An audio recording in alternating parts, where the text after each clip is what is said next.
Hey! Si tu regardes cette vidéo, c'est que tu es intéressé pour en savoir un petit peu plus sur le trail des Hobbits. Alors je vais te faire part de mon expérience sur ce trail. Alors cette aventure a commencé il y a un peu plus de 14 semaines quand j'ai décidé de renfiler un dossard. Et quel dossard? Celui d'un Hobbit. Alors avec mes 1m72, autant te dire que j'étais plutôt qualifié d'office. Allez, un peu d'histoire.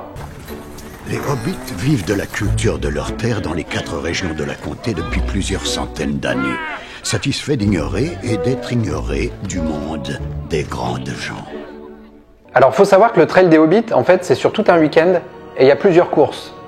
Bon, alors on peut s'inscrire à la version trilogie pour faire le 25 le samedi après-midi, le 15 en nocturne et le 42 le dimanche matin.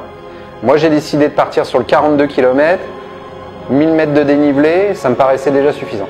Mais peut-être que l'année prochaine, s'il y a encore cette formule trilogie, ça me permettra de profiter de tout ce qu'il y a, les concerts, les feux d'artifice, enfin une organisation de dingue pendant tout le week-end. Réveil à 5h30 pour un départ tôt le matin et me voilà assez rapidement à la comté. C'est en compagnie de 2 autres hobbits que j'ai pris le départ. 2 hobbits que je connais très bien, bien entendu. Là, tout de suite, le décor est planté. Paysage de collines, de forêts verdoyantes. Avec un rythme tranquille et un bon entraînement, tout devait bien se passer. Il faut respirer, c'est la clé. Le parcours longe une rivière. Allez, pour l'instant tout va bien. Mi-parcours. Mi-parcours, il est content en plus.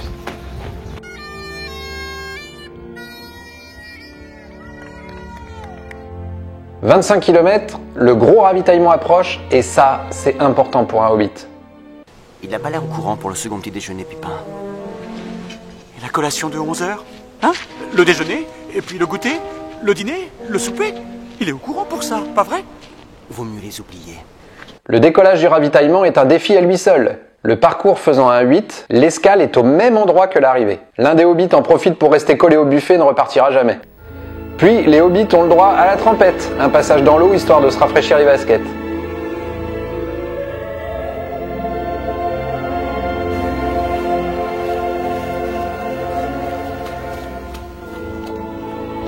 Et là, c'est le moment le plus compliqué pour moi.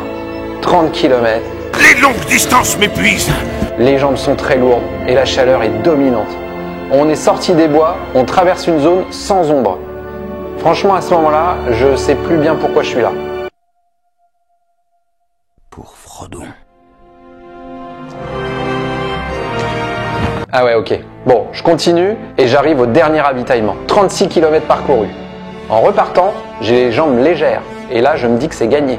J'irai au bout, malgré quelques douleurs. J'enchaîne les kilomètres et j'attaque les dernières côtes. Alors, petite anecdote. Des pancartes nous narquent tout le long de la course. Et la dernière, bien entendu, dans la dernière montée.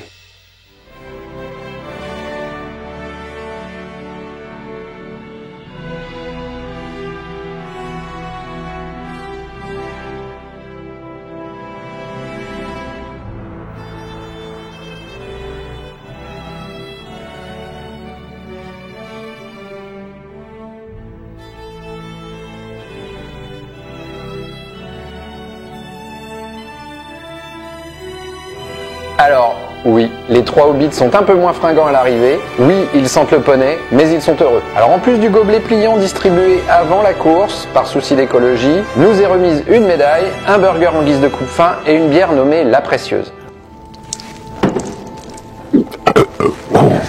Ouais, bon alors voilà, pas grand chose à dire de plus. Le mieux, c'est de le vivre soi-même.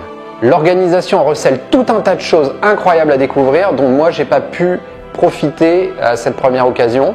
Mais vous pouvez retrouver l'intégralité de toutes ces informations sur la page Facebook du Trail. Tous les liens sont bien entendu en description de cette vidéo.